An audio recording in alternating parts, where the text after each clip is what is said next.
Imagine this. It's World War II. The Allies have landed in France, and the push towards Germany is on. But there's a massive problem. One that's not about bullets or bombs. It's about gasoline. The tanks, the trucks, the jeeps. They're all guzzling fuel faster than it can be supplied.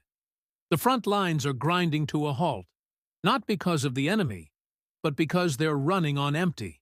This was the reality for General Patton's Third Army. Their rapid advance had stretched their supply lines to the breaking point. The whole operation was on the verge of collapse. But in the midst of this logistical nightmare, one man, a trucker with a seemingly ridiculous idea, stepped forward. He wasn't a general or a high-ranking officer.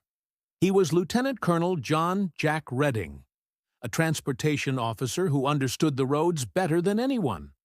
He saw the problem up close. Trucks were driving to the front, dropping off supplies, and then driving all the way back empty. It was a massive waste of time, fuel, and manpower. The system was broken. So, what was his ridiculous idea? It was deceptively simple. Instead of having drivers return with their empty trucks, he proposed a relay system. He called it the Red Ball Express. Here's how it worked. A continuous loop of trucks would drive on designated one-way roads, running 24 hours a day, non-stop. When a driver finished his shift, he wouldn't drive his truck back.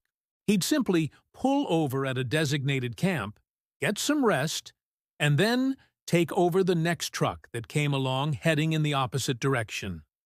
The trucks themselves would keep moving, like a never-ending conveyor belt of supplies.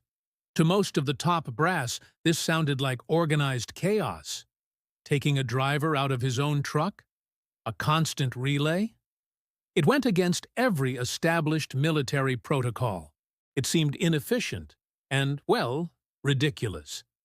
But Redding was persistent. He knew that desperate times called for innovative measures. With the support of a few forward-thinking commanders, he was given the green light to try his experimental convoy method. The Red Ball Express was officially born. The results were nothing short of astonishing. From late August to mid-November 1944, this express route for war supplies moved over 400,000 tons of materiel to the front lines. The drivers, a majority of whom were African-American soldiers, became the unsung heroes of the European theater. They faced exhaustion, enemy fire, and mechanical breakdowns, but they kept the wheels turning.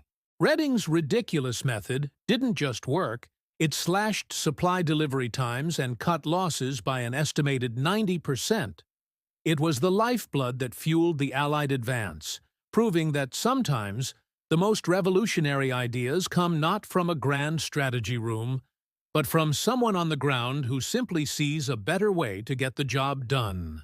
So, the next time you hear about the great battles of World War II, remember the Red Ball Express and the logistical genius who kept the engines running. It's a powerful reminder that victory isn't just won on the battlefield. Thanks for watching. If you found this story as fascinating as I did, hit that like button and subscribe for more hidden histories. See you in the next one.